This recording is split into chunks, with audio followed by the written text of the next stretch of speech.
अस्सलाम वालेकुम everyone, I hope आप सब खैरियत से होंगे। आज मैं आप लोगों के लिए लेकर आया हूँ एक ऐसा यूनिट जिसने एक पाकिस्तान की लेजेंडरी कार को रिप्लेस किया है। जी बिल्कुल, the Suzuki Mehran, the boss जिसको कहा जाता है, जिसने 40 साल पाकिस्तान की रोड्स पे रूल किया। 1989 में फर्स्ट टाइम लॉन्च हुई और उसके बाद 2019 में उसका लास्ट यूनिट निकला। तो इस तरह एक लेगेसी के अख्ताम के बाद एक नई जनरेशन का आगाज़ किया गया, जिसमें पाकिस्तान सुजुकी को ये शर्फ हासिल है कि फ़र्स्ट टाइम एवर पाकिस्तान में एक वाहिद कंपनी है जिसने 660 सीसी बनाने का फ़ैसला किया। और बिल्कुल जून 2019 में first ever 660 CC Suzuki Alto launch की गई, जिसकी प्राइस काफ़ी इकनॉमिकल थी और इसकी जो फ्यूल माइलेज थी वो भी बहुत इकनॉमिकल थी।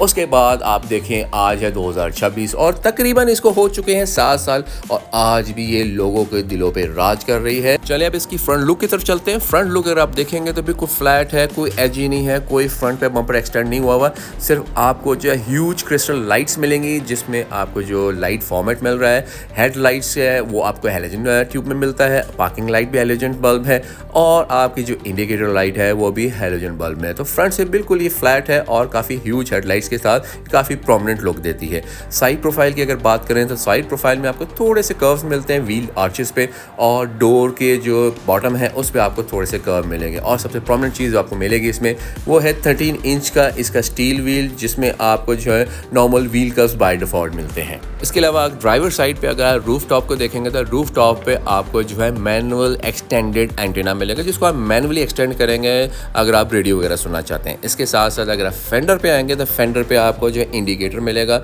और इसके जो normally indicator top of the line variant है, इसका इंडिकेटर फेंडर पे आता है। इसके अलावा top of the line variant की एक और ख़ास बात यह है कि इसके मैचिंग आपको साइड बैक व्यू मिरर्स मिलेंगे, और ये भी है पावर्ड मिरर्स, यानी कि आप इसको इलेक्ट्रॉनिकली रिट्रैक्ट भी कर सकते हैं और इलेक्ट्रॉनिकली इसको आप मैनूवर भी कर सकते हैं। जैसे कि बटन है, इसको आप प्रेस करेंगे तो ये रिट्रैक्ट हो जाएगा, इसको आप कर सकते हैं। इससे लोअर पैकेजेस में ये ऑप्शन अवेलेबल नहीं। ये है AGS VXL सुजुकी ऑल्टो, तो इसमें आपको ये ऑप्शन अवेलेबल है, तो ये इलेक्ट्रॉनिकली रिट्रैक्ट भी होता है और इसको मैनूवर भी कर सकते हैं। चलिए अब इसकी इंजन बे की तरफ चलते हैं। और जैसे कि मैंने आपको बताया, ये 660 सीसी का इंजन है, इसका 3 सिलेंडर होता है 12 वॉल्व्स के साथ, और ये 39 हॉर्स पावर प्रोड्यूस करती है with 56 newton metre of torque. और इसको जो गियर्ड अप किया गया है AGS ट्रांसमिशन के साथ, जो 5 स्पीड है, और ये ट्रिपट्रॉनिक मैनुअल ट्रांसमिशन में भी कन्वर्ट हो जाता है। तो इस तरह ये पहली पाकिस्तान के वाइड लोकल असेंबल्ड गाड़ी है जो 660 सीसी में ऑटोमेटिक आती है।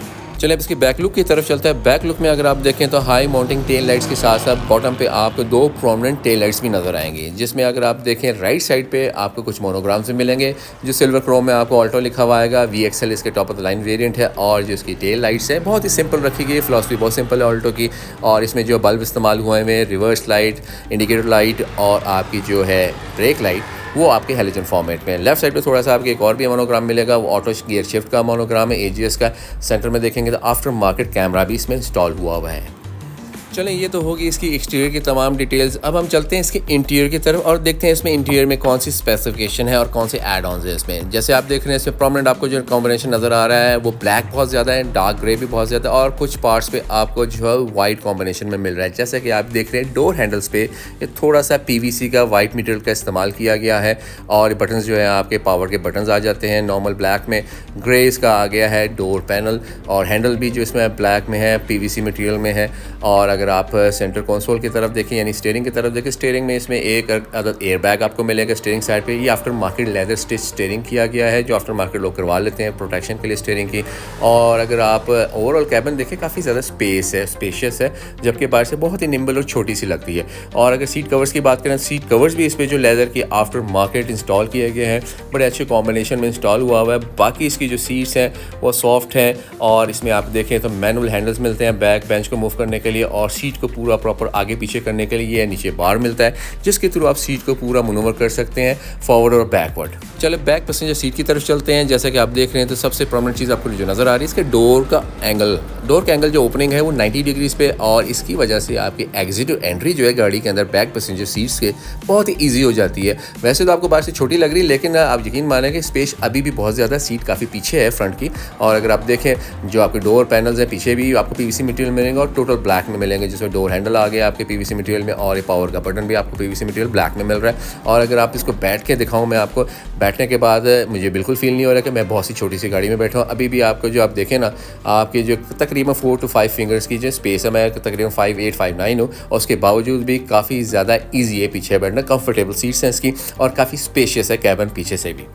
चलें अब इसकी ट्रंक की तरफ चलते हैं। ट्रंक अगर आप देखेंगे तो ट्रंक में आपको जो स्पेस नॉर्मल सी मिलेगी, जिसमें आप छोटे से हैंड कैरीज रख सकते हैं, 5 kg के आ जाएँ, लैपटॉप बैग्स वगैरह रख सकते हैं, ग्रॉसरी वगैरह इजीली रख सकते हैं। और अगर आप इस लाइनर को उठाएंगे तो इसके नीचे आपको जो पंचर रिपेयर किट मिलेगी, इसमें एक्स्ट्रा स्पेयर व्हील नहीं आता है, पंचर रिपेयर किट के लिक्विड मिलेगा, जैक पाना मिलेगा, और एक आपको एयर पंप मिलता है इलेक्ट्रॉनिक। इसके अलावा अगर आप चाहते हैं कि मैं स्पेस जनरेट करूँ और एक्स्ट्रा स्पेस जनरेट करूँ जिसके लिए मैं बड़े बैग रख सकूँ इसमें 20 से 22 kg के, तो ये जो है 2 पुलीज़ आपने इसको पुल करना है और आपने सीट को फॉरवर्ड करके फ्लैट बेड बना देना है। तो इस तरह आप पीछे से भी सामान रख सकते हैं। और इसमें एक और फ़ायदा ये है कि जो साइड डोर 90 के एंगल से खुलते हैं, इसके थ्रू आप साइड से भी बड़े इजीली अपना सामान एडजस्ट कर सकते हैं, खा वो 22 kg का बैग हो या छोटे 4-5 बैग हो 5-5 kg के, बड़े इजीली मनूवर हो सकते हैं। तो इस तरह इसमें आप स्पेस जनरेट भी कर सकते हैं पैसेंजर्स के लिए भी और बैग्स के लिए भी।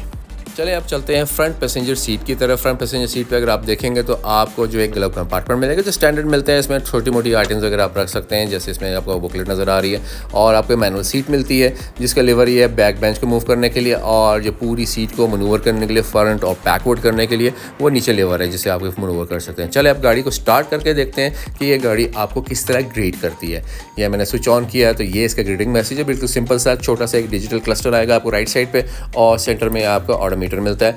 लेफ्ट साइड पे आफ्टर मार्केट जो है ये इसका एंड्रॉयड सिस्टम इंस्टॉल किया गया है। आपको नॉब्स मिलते हैं मैनुअल जो है मनूवर करने के लिए, ये आपके एसी का बटन आ गया है, ये आपका आ गया डिफॉगर का बटन, ये आपके इनटेक आ गया इनसाइड और आउटसाइड वाला, और ये आपका आ गया AGS ट्रांसमिशन। इसमें आपने एक चीज़ नोट की होगी कि इसमें मैनुअल ऑप्शन भी है, लेफ्ट पे करेंगे तो मैनुअल हो जाएगा, जैसे कि मैं करके दिखाता हूँ। पहले ये ऑटोमेटिक था, जैसे मैनुअल पे करेंगे तो ये 1M लिखा हुआ आ जाएगा, और इसी तरह अगर अप एंड डाउन करेंगे तो आपका जो है ये ऑटोमेटिक से रिवर्स में जाएगी।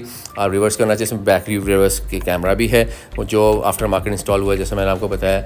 इसमें एक चीज़ नोट की होगी, इसमें ड्राइव है, न्यूट्रल है और रिवर्स है। AGS में पार्किंग ऑप्शन नहीं आता, यानी कि इसमें पार्किंग ऑप्शन नहीं है, तो इसके लिए आपको करना ये पड़ता है कि आपने न्यूट्रल पर रख के इसकी जो मैनुअल हैंड ब्रेक है वो खींचनी पड़ती है। जैसे कि मैंने इसको अभी ड्राइव मोड में डाला, मैनुअल किया, और इसको चलाने के बाद ये अप डाउन करूँगा, जैसे गियर शिफ्ट हो गया अप एंड डाउन, यानी प्लस आपका गियर अप करता है, जैसे कि मैं आपको दिखा रहा हूँ सेकंड गियर में चला गया, फर्स्ट गियर में आ गया। और जब भी आप गाड़ी पार्क करेंगे इसको तो आपने गियर को न्यूट्रल पे रखना है और हैंड ब्रेक को पुल करके लॉक करना है, तो इस तरह आपकी गाड़ी पार्क हो जाएगी। सेंटर कंसोल में आपको जो है पावर चार्जिंग पोर्ट मिलेगी, और अगर ऊपर आ जाएँ तो आपको 4 अदर एयर डक्ट्स मिलते हैं। सेंटर में रेक्टेंगुलर है, पैसेंजर एयर बैग मिलेगा आपको पैसेंजर साइड पे, और टोटल इसमें जो AC के एयर वेंट्स हैं वो आपको 4 मिलते हैं। चलिए अब इसके मोस्ट इंपॉर्टेंट की फीचर्स को डिस्कस करते हैं। मेरे नज़दीक जो सबसे इंपॉर्टेंट की फीचर ये है कि ये लोकल असेंबल गाड़ी है, उसके पार्ट्स इजीली अवेलेबल है। दूसरा इंपॉर्टेंट की फीचर इसका है कि ये ऑटोमेटिक वाहिद लोकल असेंबल गाड़ी है जिसमें आपको ऑटोमेटिक ट्रांसमिशन मिलता है।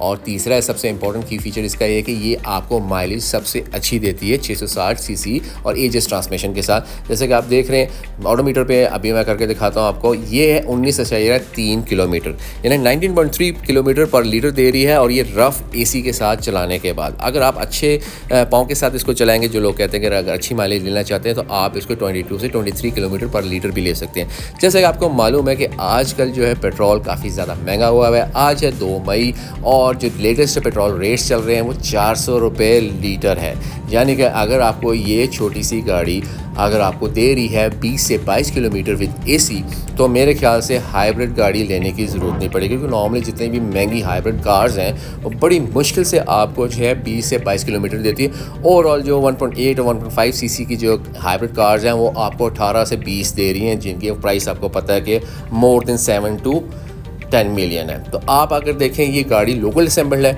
इसमें आपको जो AGS ट्रांसमिशन मिलता है, इसके साथ साथ इसमें मैनुअल की ऑप्शन भी है कि आप इसको मैनुअल करके भी चला सकते हैं, जैसे मैं आपको करके दिखा रहा हूँ। अब मैंने इसको मैनुअल शिफ्ट किया और ये आपको मैनुअल गियर शिफ्ट में भी 5 स्पीड देती है, यानी अगर आपको लग रहा है कि यार लैग कर रही है, हाँ जी एक प्रॉब्लम आती है इसमें कि आपको फील होता है जो नॉर्मल गाड़ियाँ चलाते हैं लोग CVT ट्रांसमिशन वाली, उसमें लैग नहीं है। इस गाड़ी में आपको लैग मिलता है जिसकी वजह से आप इसको मैनुअल करते हैं। अगर आप इसको चला रहे हैं तो अगर आप इसको स्टॉप करेंगे तो ऑटोमेटिक ये गियर डाउन भी करेगी। जैसे आप देख रहे हैं मैं अभी इसको स्टॉप करूँगा तो आहिस्ता ऐसे 5वें से चौथे गियर में, चौथे से तीसरे, और नॉर्मली ये फर्स्ट गियर में आ जाएगी मैनुअल ट्रांसमिशन पे भी। लेकिन जो मैंने इसमें एक चीज़ नोट की है, प्लस पॉइंट्स के साथ साथ दो चीज़ें इस पर थोड़ी सी एनॉइंग है। एक तो ये जब एक गाड़ी आप चला रहे हो ऑटो पे यानी AGS पे, तो ये थोड़े से लैग करके हाई RPM पे ना गियर चेंज करती है, और थोड़ा सा आपको जो CVT चलाने वाले 660 cc के राइडर्स हैं उनको बड़ा ऑड लगता है। और दूसरी चीज़ इसमें ये है कि अगर आप इसको चला रहे हैं तो अगर आपने गाड़ी पार्क करनी है, पार्क करते वक्त आपको इसमें पार्किंग का ऑप्शन नहीं मिलता, जिसकी वजह से आप जो है इसको कभी कभार रिवर्स में लगा के कोशिश कर रहे थे। क्योंकि जो नॉर्मल ड्राइविंग करते हैं CVT ट्रांसमिशन या नॉर्मल जापानीज़ या 660 cc कार्स को, तो उनको ये थोड़ा सा ऑड लगता है और एनॉय करता है। तो बाकी ओवरऑल अगर आप देखें कि आप इसमें जो दो चीज़ें मिसिंग है वो एक लैग करना है इसका, और दूसरा इसमें पार्किंग का ऑप्शन नहीं है गियर में। वो आप इसके न्यूट्रल पर रख के हैंड ब्रेक खींचते तब आप इसको प्रॉपरली पार्क कर सकते हैं। इसके अलावा इस गाड़ी में कोई ऐसा इशू नहीं है। गाड़ी जो है, जो आप AGS चलाते हैं उनको कुछ अर्से बाद आदत हो जाती है। इसके अलावा अगर मेन टॉपिक पे अगर बात करें कि 660 cc में लोकल असेंबल कोई गाड़ी बना रहा है, नहीं बना रहा है, सिर्फ सुजुकी पाकिस्तानी बना रहा है, वो सुजुकी ऑल्टो ही बना रहा है, वो भी AGS ट्रांसमिशन के साथ फैसिलिटी भी प्रोवाइड कर रहा है। तो मेरे ख्याल से इसका कैश कार, क्योंकि इसकी लोकल पार्ट्स भी इजीली अवेलेबल हैं, ये माइलेज भी आपको अच्छी दे रही है 20 से 22 किलोमीटर, और फ्यूचर में अगर देखा जाए इसका लाइफ स्पैन तो मेरे ख्याल से ये अगले 10 साल बिकती रहेगी पाकिस्तान में, और सेम शेप होने की वजह से पुराने मॉडल्स की रीसेल ज़्यादा होगी। इसके साथ ही वीडियो के इख्तिताम पे पहुंचते हैं। आई होप आपको ये वीडियो अच्छी लगी हो तो ज़रूर लाइक, सब्सक्राइब और कमेंट कीजिएगा। इंशाल्लाह एक नई वीडियो के साथ दोबारा हाज़िर होंगे। तब तक इजाज़त दीजिए। अल्लाह हाफ़िज़।